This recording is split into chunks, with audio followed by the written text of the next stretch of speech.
Gopi Jana Vallabha Girivaradhari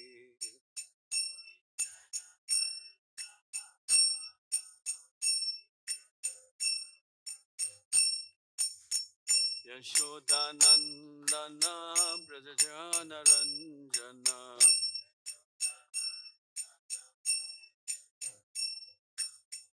Yashodanandana Brajajana Ranjana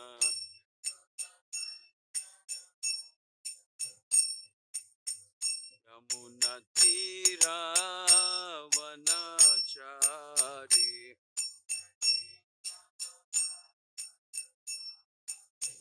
Yamuna Tira Vanachari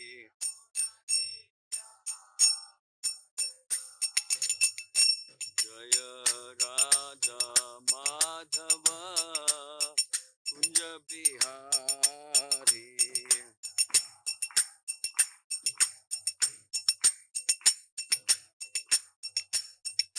Jaya Radha Madhava Kunja Bihari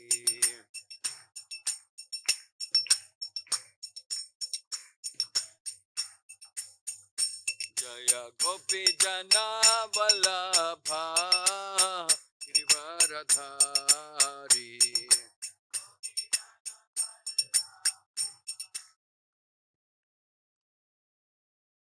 Jaya Gopi Jana Vallabha Girivaradhari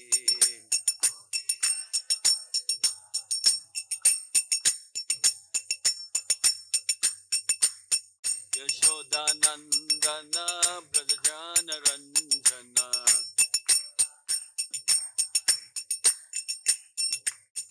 Yashodanandana Brajajana Ranjana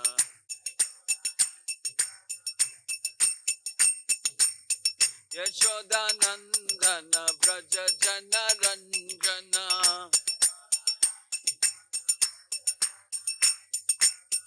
Yamuna Tira Vanachari Yamuna Tira Vanachari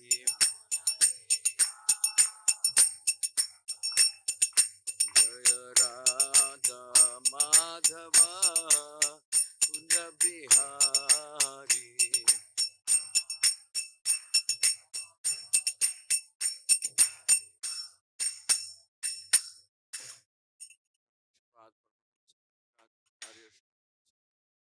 Srimad Bhagavatam की ग्रंथराज श्रीमद् भागवतम की परिणाम संकीर्तन महायज्ञ की श्री श्री जगन्नाथ बलदेव सुभद्रमाई श्री श्री गौरनिताय श्री श्री राधा मदन मोहन की अनंत कोटि वैष्णव वृंद की ताई गौर प्रेमानंद ओम नमो भगवते वासुदेवाय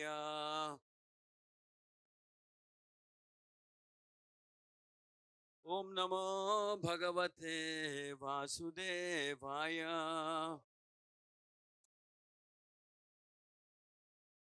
ओम नमो भगवते वासुदेवाय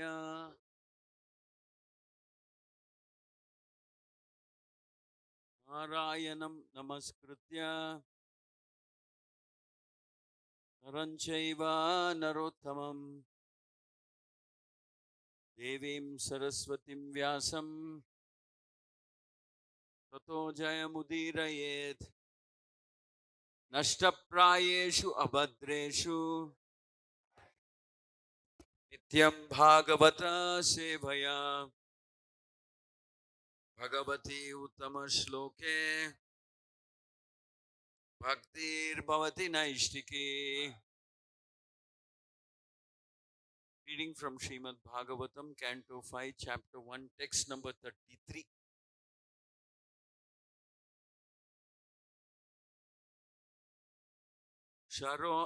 Sharodekshu rasado surodha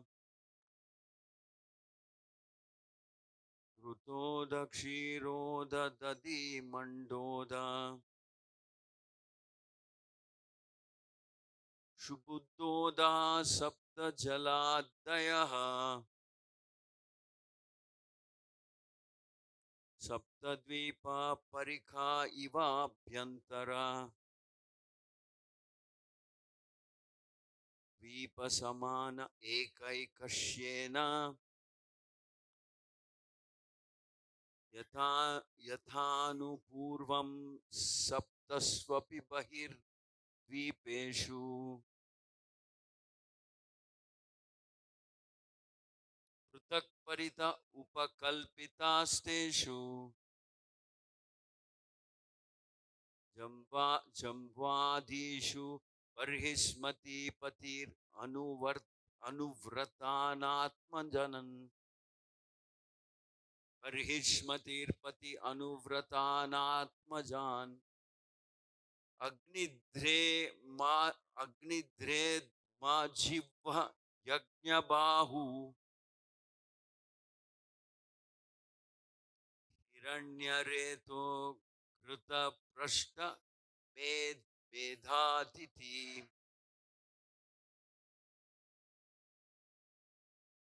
Tihotra Sangyan Yatha Sankhena Kaikasmin Ekam Evadipatim Vidadhe.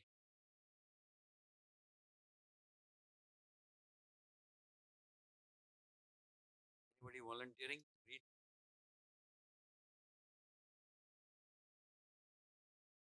Very nice.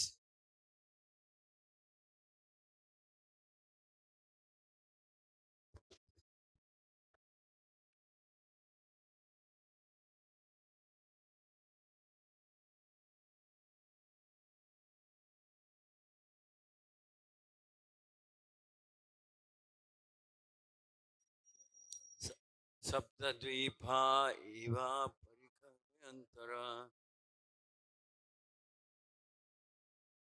Dvipa Samana Ekaikashyena Vebthanupurvam Saptasvapi Bahir Dvipeshu Pruthak Parita Upakalpitasteshu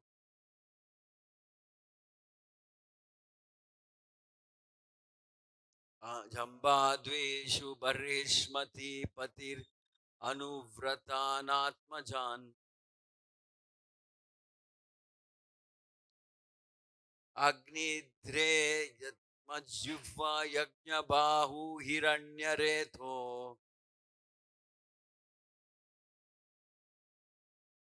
Rita Prashta Medhatiti Viti Hotra Sangyan Yatha Sankhenaikaikasmin Ekam Evadipatim Vidade. Very nice. Shri Radha Madan Mohan, Shri Jagannath Baladev Subhadramai, Shri Gaurnithai Ki, Shara, salt, Uda, water, Ikshurasa, the liquid extract from sugar cane.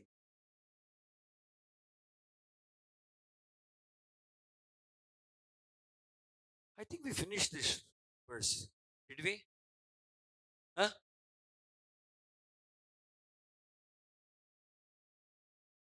Gauranga Darshan, what verse did you do?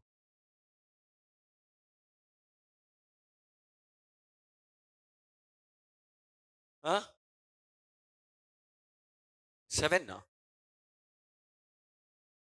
7 oceans, huh? Correct. Something to do with 7.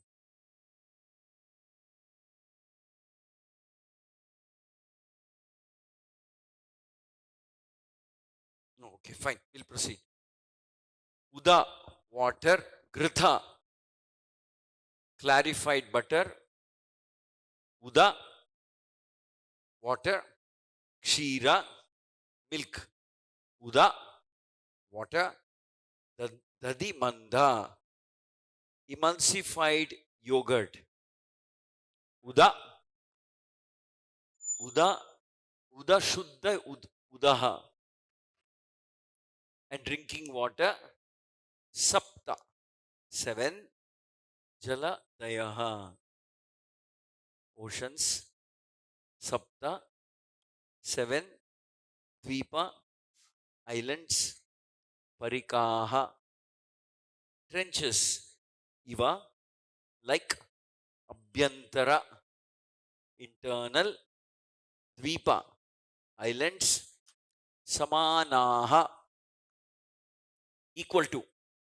Eka ekashyena, one after another. Yatha, anupurvam, in chronological order. Saptasu, 7. Api, although. Bahihi, outside. Dvipeshu, in islands. Prathak, separate. Paritaha, all around.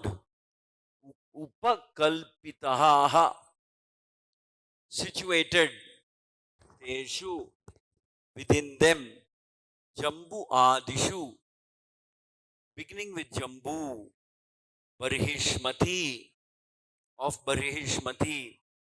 Patihi, the husband. Anuvratan, who were actually followers of the father's principles. Atmajan, sons. Agnidra, Idmajihva, Yajnabahu, Hiranyareta, Kritaprastha, Vedatithi, Vitihotra, Sangyan, named Agnidra, Idmajihva, Yajnabahu, Hiranyareta, Kritaprashta, Medatithi, and Vitihotra.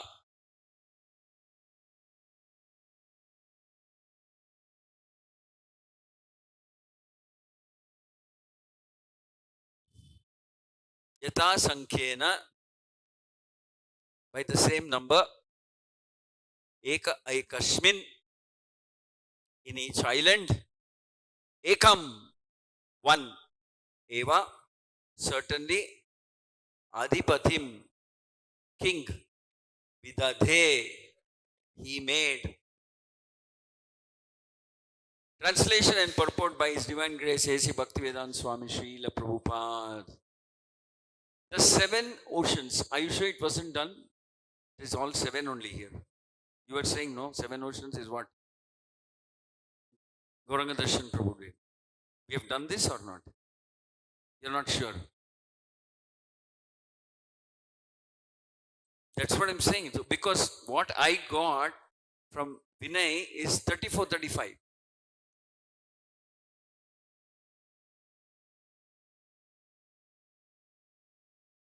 So what should we do? I'll read the translation at 34-35 and we'll proceed. Okay. Huh? అదే మరి మళ్ళీ అదే పెట్టారు వీళ్ళు. మళ్ళీ మళ్ళీ వినాలంటారు భాగవతంని. మరి ఇలా కాదనమాట. అదంతా అయ్యాక మళ్ళీ చార్జ్ చేయాలి. అదే శ్లోకాన్ని మళ్ళీ మళ్ళీ వింటేలాగా. అలా చేసిన వాళ్ళు కూడా ఉన్నారంట. There was some great pastime when the same story, one great Lord Shiva liked to hear. You know that pastime? Huh? You have heard of that pastime? You don't know? Oh, really? There is some famous temple in Kerala where Lord Shiva is worshipped. Shiva Parvati are worshipped. I don't know the exact name, where is that temple, but there's a famous temple in Kerala. So there's a wandering mendicant. Mendicant means sadhu, wandering, going from one place to another, one temple to another. So that wandering mendicant was carrying a Bhagavatam. He was a great fan of Bhagavatam, Srimad Bhagavatam. He loved it. So wherever he would go, whichever place he would go, generally go to some temple. I would sit in the temple, whether he has an audience or no audience, whether he has somebody listening or not listening or whatever, he would read the Bhagavatam. You heard this story? You have heard? Anybody else has heard? He would read the he would read the Bhagavatam. I wish I remember the name of that temple. But the temple is still there. Even now it is there. He would read the Bhagavatam. And he would relish reading the Bhagavatam. Like Gaudiya Vaishnava followers, Mahaprabhu and all his followers, they would relish. He would enjoy. He would relish reading the Bhagavatam. Enjoy. For him, it was almost like all those leelas are actually happening in front of him. He would read like that with so much devotion. So, in that Shiva Parvati temple, it so happened that he was reading the story of Lord Krishna's Rukmini Apaharan. So, Shiva Parvati are there, deities. He is reading the story of Rukmini Apaharan, how Krishna comes and that whole story. Rukmini writes a love letter, and an elderly Brahmana will carry it to Krishna, and Krishna will read that letter. Though he has not seen Rukmini, he accepts Rukmini's sentiments, mood of love, etc. And by the way, Rukmini also had not seen Krishna. She has just heard about Krishna from Narada and other sources. The glories of Krishna she has heard. And so she writes, and then Krishna accepts. Krishna says, all right, I'll come and kidnap you. I'll come and pick you up. You don't want to get married to Shishupala. She was, her parents, Rukmi, especially her brother, wanted to give her away in marriage to Shishupala. That's actually the beginning of the enmity between Shishupala and Krishna. Shishupala becomes very envious because he kidnapped my bride. Like that. So that whole pastime he reads, he's enjoying. One of the few romantic episodes in Srimad Bhagavatam. I don't know if there's anything else. There are a few more, but not quite like this. Kidnapping and all that. Devahuti, Kapila, like that. I mean, Kardama, Devahuti. There are stories like that, but nothing like this. Krishna comes and kidnaps Rukmini. And he's attacked by Rukmi. And that whole story is narrating, and he's so happy. Finishes narrating. End of the day, he closes the book. Says, all right, we'll continue tomorrow. He's so happy. You know the story. And the next day he comes, he keeps a bookmark like this. We have a bookmark here, like that. He keeps a bookmark, closes the Bhagavatam, goes back. The next day he comes and opens the Bhagavatam, bookmark is there, then he starts reading again. Again, it is the same Rukmini, like, you know, what we saw, 33rd verse. Again, the same story is coming. But this man is such a Rasika of Bhagavatam, such a great Rasika of Bhagavatam. Rasika Bhakta, we can say. He's just not, it doesn't strike him that, so, that he has already read this. Again, he starts reading the letter. Rukmini writes love letter. One Brahmana goes, delivers it to Krishna. Krishna hears. Krishna says, wow, I didn't know I had so many fans all over. Especially one beautiful princess wants to marry me. So Krishna acts as if he's very overwhelmed by the love letter that he gets. And then he will say, all right, let's make a plan now. All of them sit together to make a plan. How to Apaharan Rukmini. And then he goes there, and then Rukmini even writes what time, where I will be found. Very clear. And then Krishna follows that guideline, and then he picks her up, puts her on the chariot and goes away. And then there's a battle, Rukmini comes. Everything, he reads everything all over again. And then he's so happy, very blissful, very satisfied. And again he keeps the bookmark, closes the book, goes home. Next morning he'll come, opens the book, and then he starts reading. And the third or the fourth day he starts suspecting that have we done this before? It doesn't matter. तो क्या और एक बार पढ़ लेंगे. It's so nice. Once more we'll read. Doesn't matter. So once again he's doing this.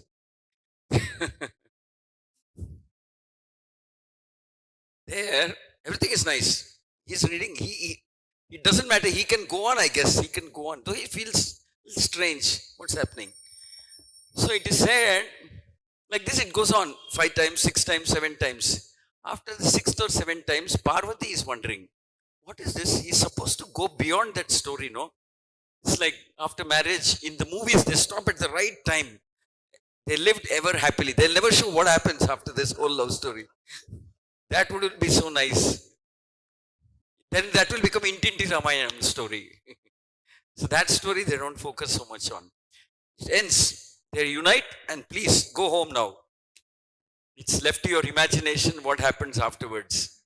But we can't show, what happens afterwards. It's not so nice. So Parvati starts suspecting that what's going on? Why we are not progressing beyond Rukmini Apaharan? Something going on here. And she will ask Lord Shiva, I mean, what's going on? Why is not progressing? I want to hear the rest of the Bhagavatam. Lord Shiva, Are chodo. This is nice. Let's listen once more. It's very, very nice. Then this is going on and finally, Lord, it appears that Lord Shiva is not tired of hearing this story of Rukmini Apaharan, that in the night he will go and change the bookmark again and brings it back to Rukmini Apaharan's chapter. So it's Lord Shiva who's the culprit here, who's making that poor saint. He's also wondering, did I read it yesterday or did I imagine I read it yesterday? So again, it's like that. So that Lord Shiva, Parvati were enjoying listening to the Rukmini Apaharan. I heard that even to this day, they read a few verses or something from the Rukmini Apaharan for the pleasure of Lord Shiva there in that temple. I don't know. Actually, Krishna's pastimes are like the sweet jamun or rasgulla. From whichever side you eat or bite, they're sweet. That you don't have to worry. But somehow Lord Shiva developed a extra special liking for this Rukmini Apaharan story. And that Tirtha, that holy place itself is identified with this Leela, with this story that Shiva Parvati heard Rukmini Apaharan and he wanted to hear until Parvati objects and saying that whatever, let the story proceed or something like that. So, I mean, it is said that the descriptions of Krishna's pastimes are so enchanting, are so sweet, that it is said that even Lord Krishna becomes attracted to such narrations. What to speak of Lord Shiva or Parvati or Mahaprabhu. Even Krishna becomes attracted to such narrations.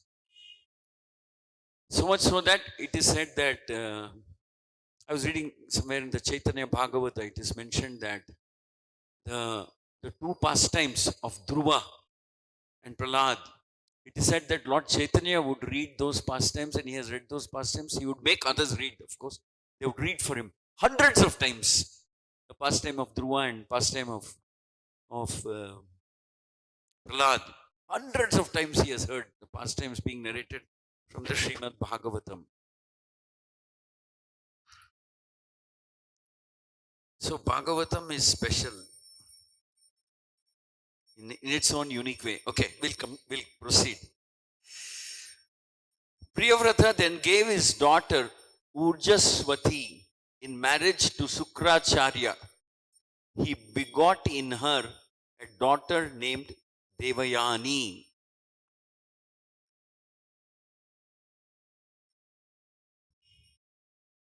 I don't think she's the same Devayani as the other personality. Now, verse number 35. My dear king, a devotee who has shaken shelter of the dust from the lotus feet of the Lord can transcend the influence of the 6 material whips, namely hunger, thirst, lamentation, illusion, old age, and death. And he can conquer the mind and the 5 senses. However, this is not very wonderful for a pure devotee of the Lord, because even a person beyond the jurisdiction of the 4 castes, in other words, an untouchable, is immediately relieved of the bondage to material existence if he utters the holy name of the Lord even once. It's a lengthy purport. We'll read.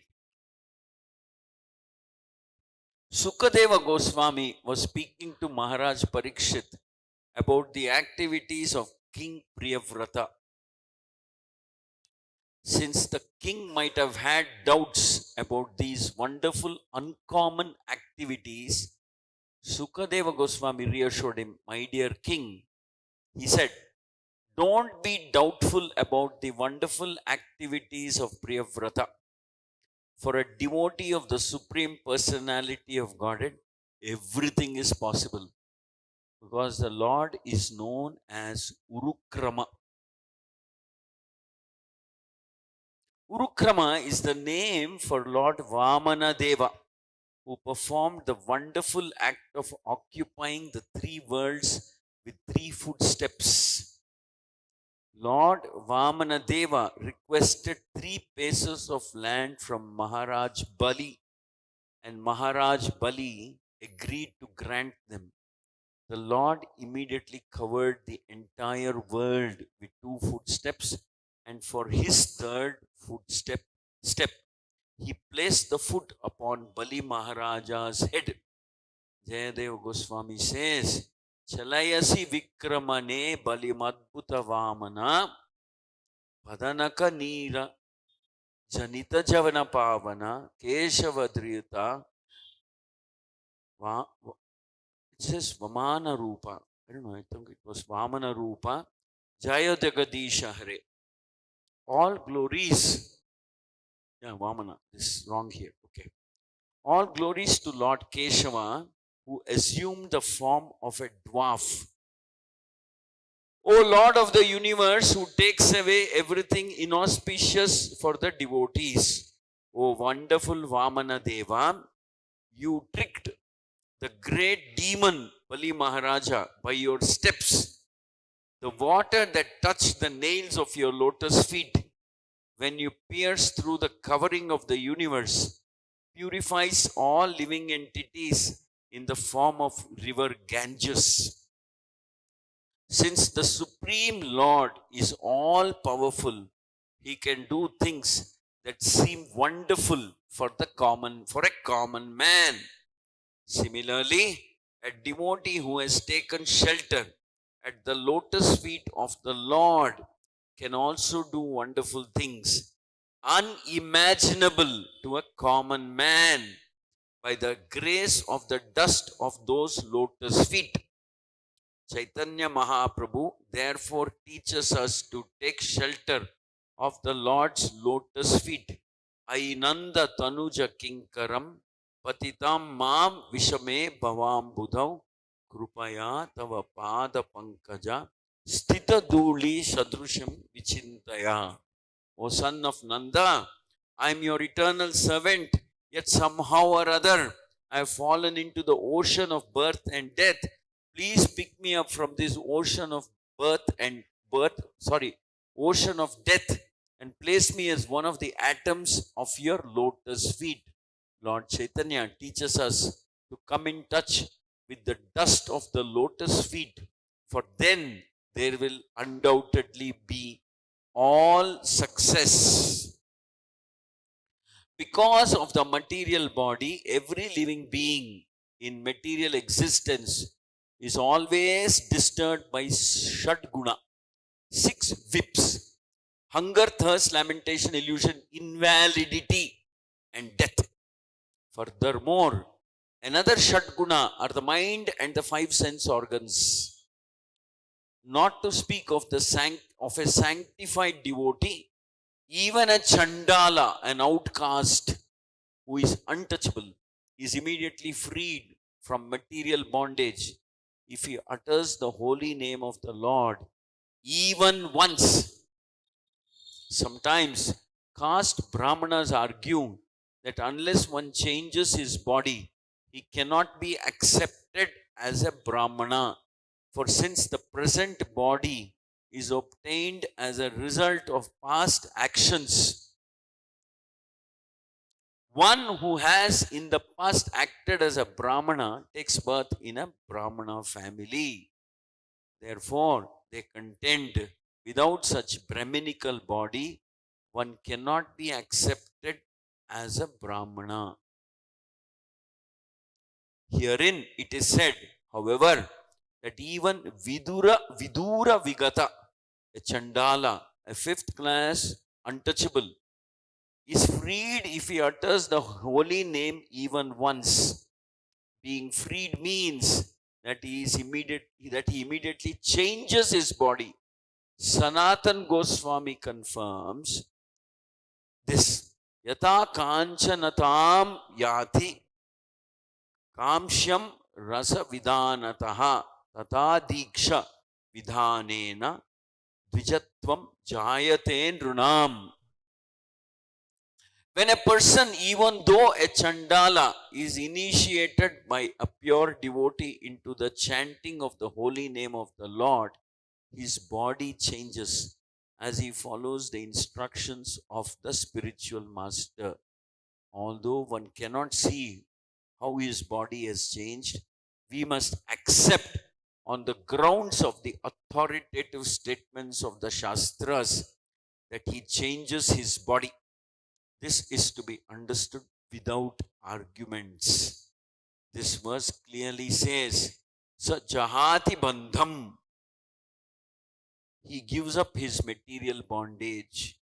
The body is a symbolic representation of material bondage according to one's karma. Although sometimes we cannot see the gross body changing, chanting the holy name of the Supreme Lord immediately changes the subtle body. And because the subtle body changes, living entity is immediately freed from material bondage. After all, changes of the gross body are conducted by the subtle body. After the destruction of the gross body, the subtle body takes the living entity from his present gross body to another. In the subtle body, the mind is predominant. And therefore, if one's mind is always absorbed in remembering the activities or the lotus feet of the Lord, he is to be understood to have changed his present body and become purified. Therefore, it is irrefutable that a Chandala or any fallen or low-born person can become a Brahmana simply by the method of bona fide initiation.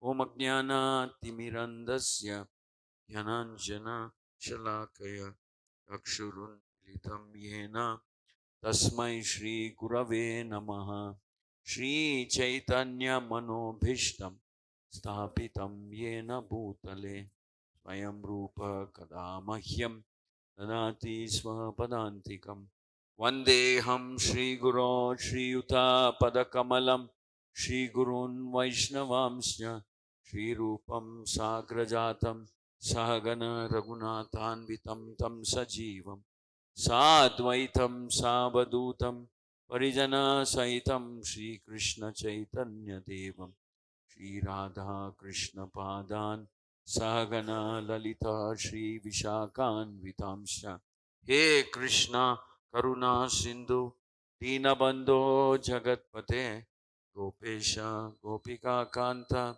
Radha Kanta Namostute Tapta Kanchana Gaurangi Radhe Vrindavaneshwari Vrishabhanu Sute Devi Pranamami Hari Priye Vancha Kalpatarubhyascha Kripa sindhubhya eva cha patitanam pavanebhyo Vaishnavebhyo namo namaha. Jaya Shri Krishna Chaitanya Prabhu Nityananda Shri Advaita Gadadara Shri Vasadi Gaura Bhakta Vrinda. Hare Krishna Krishna Krishna Hare Hare Hare Rama Hare Rama. Please repeat after me.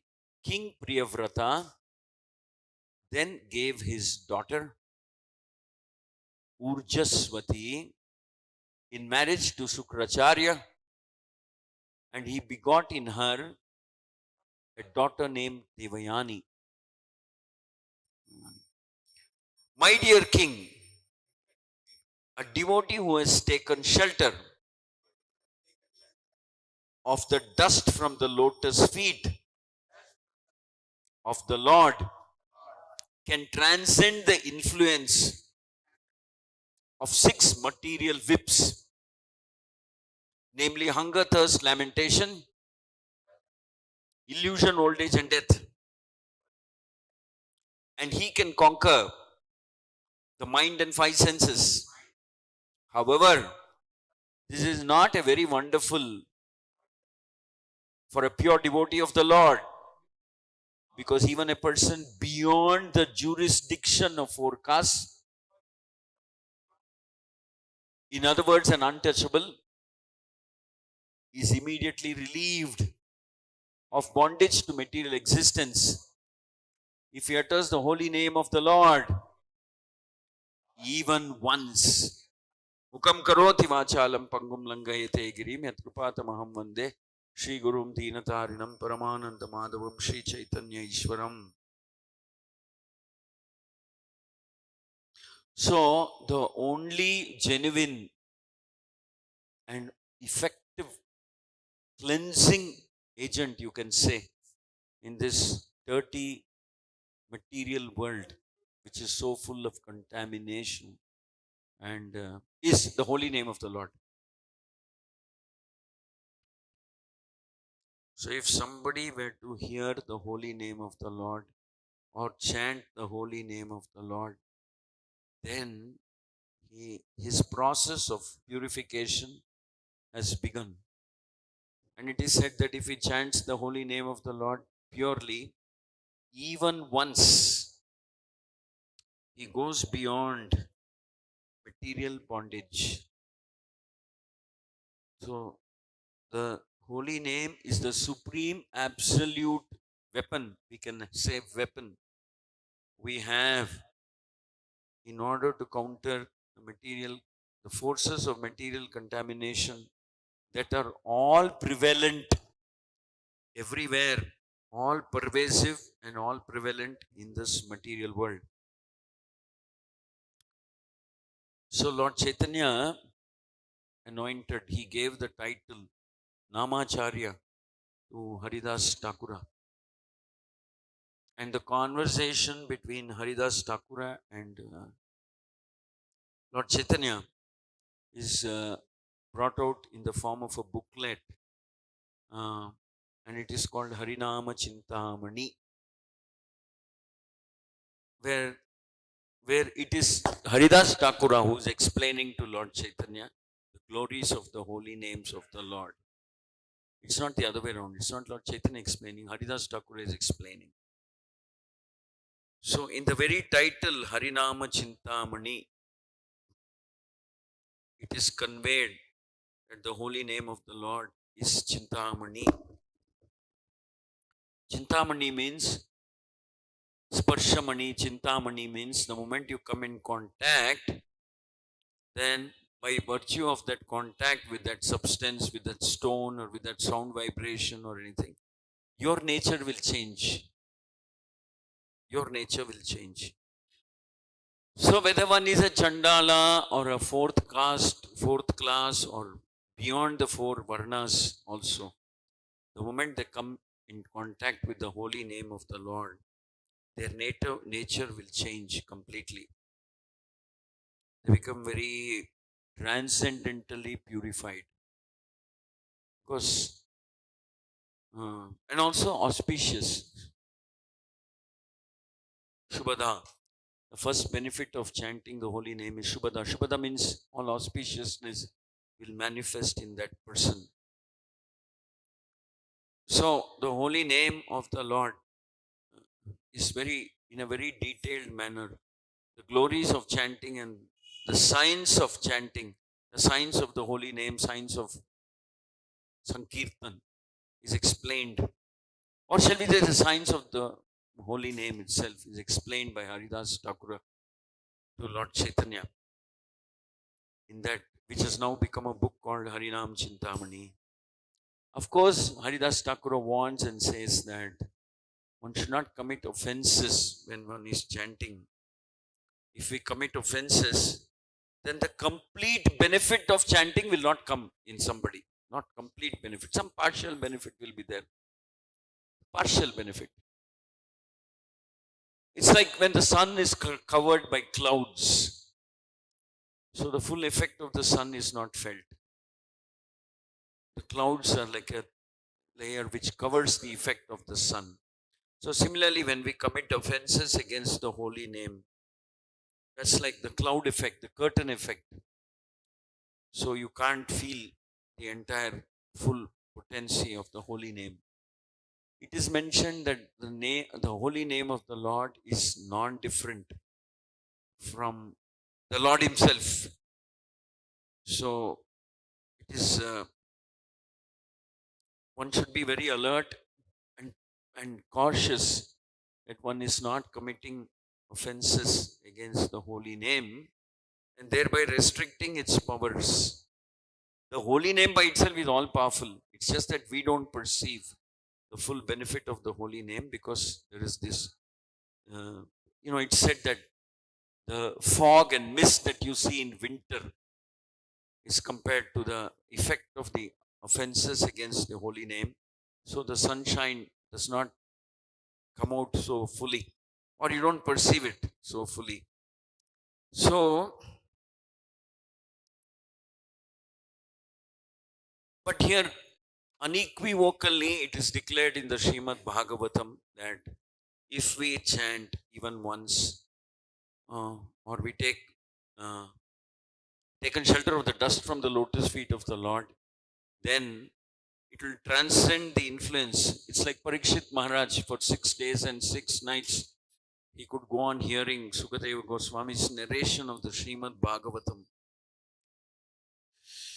Srimad Bhagavatam is the ultimate scripture of this universe. Shiva Parvati liked listening. Lord Chaitanya liked. The devotees relish hearing the Srimad Bhagavatam. And someone who takes shelter of the Srimad Bhagavatam is actually making good progress as a devotee.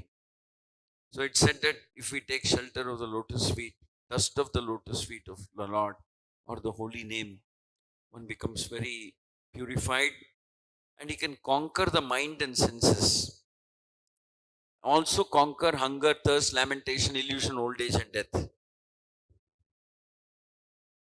Illusion, old age and death can be conquered.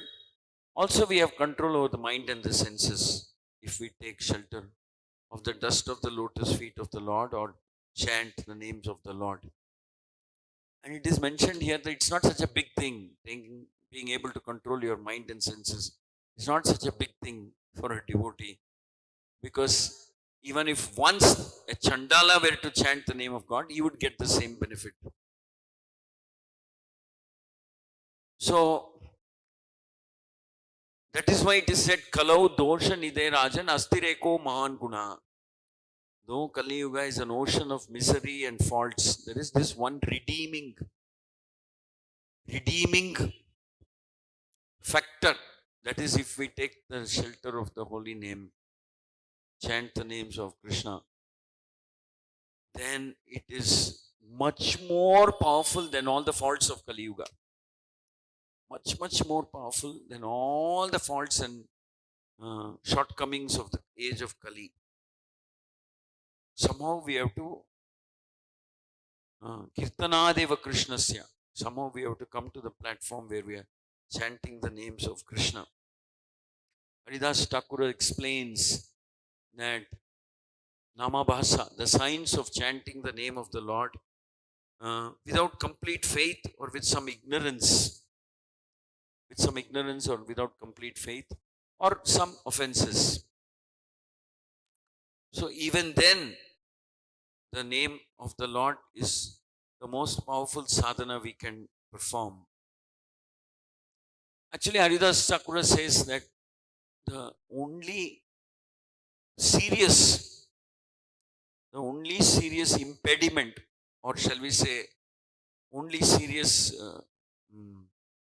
fault which will restrict the power of the holy name is Vaishnava Aparad, offending the devotees of the Lord, and among them Guru Aparad. If one avoids the Vaishnava Aparad and Guru Aparad, even if one is compromised otherwise, maybe he has some weakness, he has some tendency, he's a little lusty or greedy or whatever, some other compromise, even then there is hope. But Haridas Thakur says that if one is accustomed to performing Vaishnava Aparad, which means unnecessary fault finding, being critical, criticizing unnecessarily, belittling a Vaishnava or his services, questioning another Vaishnava's sincerity, or judging another Vaishnava when there is no need or for such a thing, then that would constitute an offense. And because of that offense, the mercy of the holy name would not manifest completely. Mercy of the holy name would not manifest completely. So one has to watch out only for that, which means offending the devotees of the Lord. For whatever provocation, whatever reason, one should not, especially Guru and Sadhu Ninda. If one can avoid these, then the benefit of the holy name will be fully manifest. Benefit of performing any other anga of bhakti also will be fully manifest. If we are avoiding Vaishnava and Aparad, Ninda, quarreling attitude, having an unfavorable attitude. Actually, Haridas Thakur says that if we see a Vaishnava, no matter who he may be, your heart should rejoice with joy. It cannot be that, oh, why has this man come? I have a big problem with him. I have a fight going on with him. So, Haridas Thakur says to see a person who has dedicated his life to chanting and service, one should rejoice in one's heart. And if one is not able to rejoice, then the fault is ours. We can't blame the others. We can't blame the other person. The fault is as much ours also. Haridas Thakur was of that outlook. He says we can't blame the other person, even though he or she may have started the fight. But as far as you're concerned, we should look first that person in question is a Vaishnava, and that's it. Other things are not very important or significant. Like that. So, Haridas Thakur, he was able to transform people like the prostitute. Haridas Thakur was able to transform her nature, transform her behavior, transform her karma, everything, simply by giving her a chance to hear the holy name. She didn't come with any good intention either. She didn't come as a devotee or anything. Nothing. She came with a very evil, deceitful idea, harmful idea. But still, by hearing the holy name, because she was offenseless. Haridas Thakur points out that she was offenseless. With an open, she just heard. She didn't have any bias, prejudice. And she was not offensive to any other Vaishnava, in the sense that she didn't even know that Haridas Thakur is a person. She was employed to do something and she tried to do that. She was engaged. to do something and she tried to do that. But because she had an open mind, though she had mountains of sinful activities to her credit, somehow because she had an open mind and she was not inimical towards Vaishnavas, so the benefit of the holy name is there and her heart transformed and her karma melted away. It's completely melted away by the mercy of the holy name. Of course, also by the mercy of Haridas Thakura. But that's a good case in point because that shows how munificently, how magnanimously the holy name will act if we are not committing offenses. She was not punished, she was excused. But the person who sent her was punished. So that's how karma works. That's how the holy name works. Haridas Thakur purified her, but the karma caught up with the person who sent her, Ramachandra Khan. Karma caught up with him because he was very deceitful. He knew Haridas Thakur was a Vaishnava. He knew he was a great soul. He wanted to disrupt him. He wanted to defame him. He wanted to, create havoc in his life, etc. So he was punished miserably, but not this lady. Because of the two, she's considered less harmful. She just took the money and said, all right, I do this to many people. I'll tempt Haridas.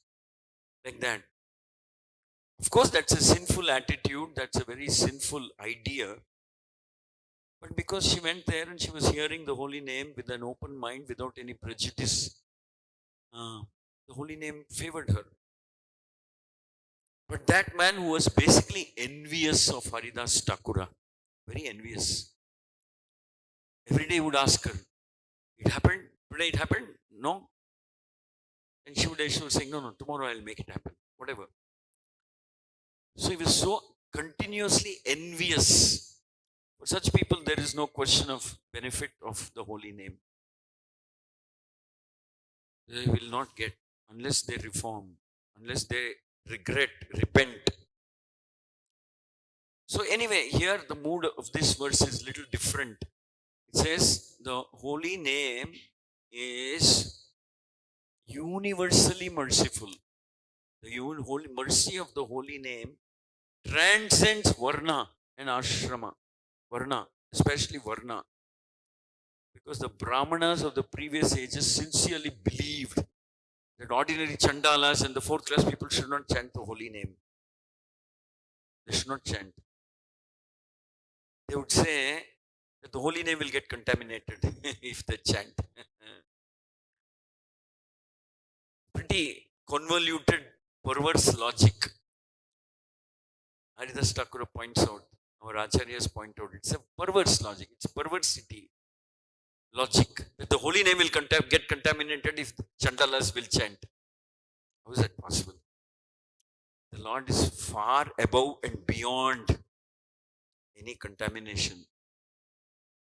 Pavitro pavitro va sarvavastam gatopi va etsparet pundari kaksha. The Lord is the single and the most powerful, cleansing. The Lord's mercy, Lord's presence, Lord's holy name cleanses the contamination of the material world. So there's no question of the Lord getting contaminated. But then the Smartas have this desire to dominate over the rest of the classes. I mean, generally the caste Brahmanas dominate. They will ration. They'll say, no, you can only do this. You can only come up to this point in the temple. Beyond this, you cannot come. You cannot do this. You cannot do that. So one of the restrictions that they proposed or they were propagating is that the holy name of the Lord, his name cannot be chanted by everybody. And then they proposed one more restriction, which is even more ludicrous. They said the holy name of the Lord cannot be chanted loudly. Oh, how can you chant? It is wrong. It is completely wrong. It should be chanted secretly. Otherwise, that's not what the Vedas say or something like that. These mantras should not be chanted. It cannot be heard. It should be secretly done. And what is this singing, dancing and going with drums and cymbals and kartals?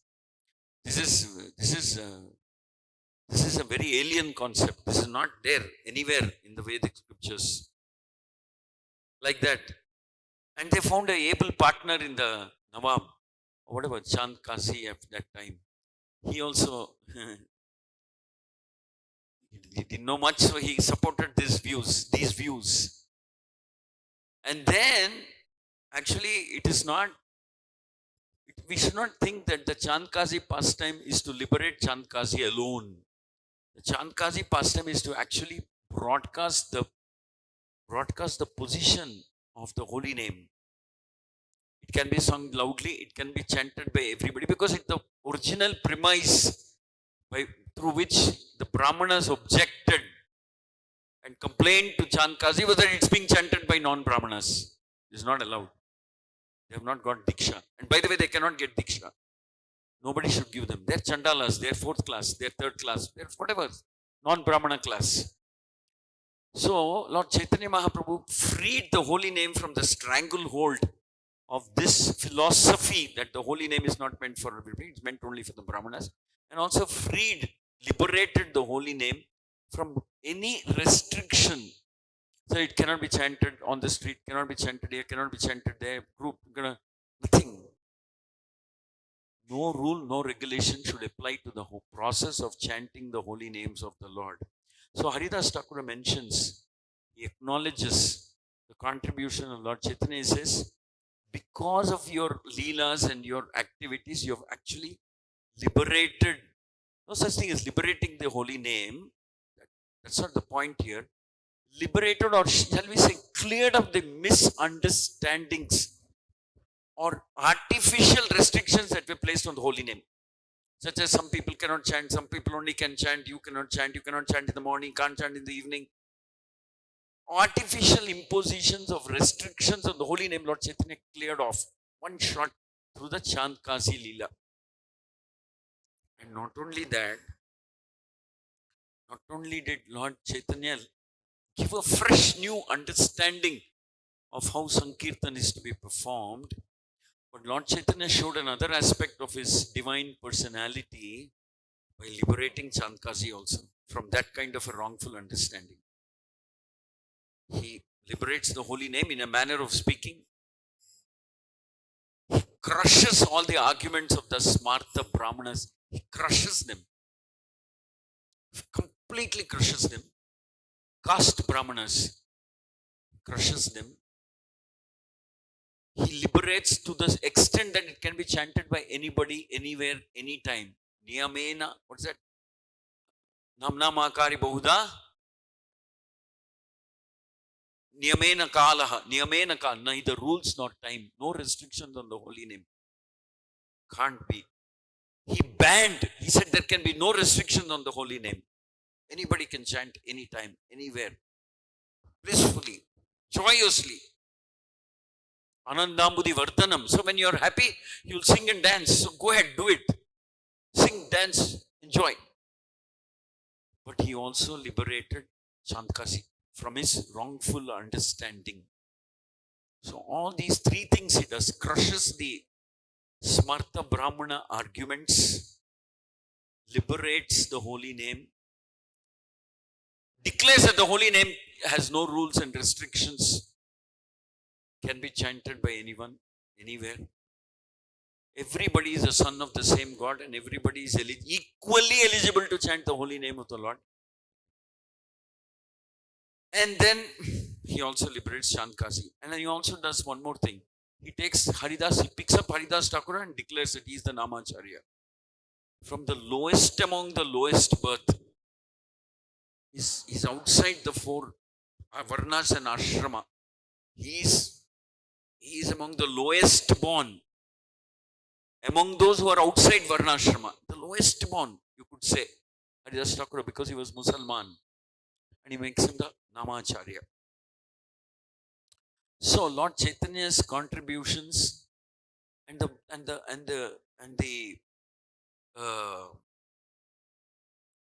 he he turns the whole understanding of the holy name and practice upside down. Now he says, you want to know how to learn, you want to learn how to chant the holy name? not learn from these caste brahmanas and others, learn from that Chandala whom they banned, whom they said cannot chant. Learn from Haridas Thakura now. He actually turned it upside down. The lowest in the social ladder of respectability becomes the highest point. You learn from Haridas Thakura. So that is the contribution of Lord Chaitanya. Otherwise, had it not been for Lord Chaitanya, maybe some weird views would have prevailed even now. You should not chant, you can't do this, you have to be caste brahmana, you have to, like that. Who knows, we wouldn't have even had access to the holy name. But Chaitanya Mahaprabhu changed all of that. So that is the point here. And then it is said that protection from Krishna is complete and absolute. Taking shelter of the lotus feet, dust of the lotus feet, or the holy name. It's absolute. It is the most secure position in the material world. When somebody has taken shelter of the holy name of the Lord and practicing bhakti. Hare Krishna, Krishna Krishna, Hare Hare. Hare Rama, Hare Rama. Thank you very much. Grantaraj Srimad Bhagavatam ki. Shri Shri Jagannath Baladev Subhadramai, Shri Shri Gaur Nitai, Shri Shri Radha Madan Mohan ki. Jagat Guru Patit Pavan, Srila Prabhu.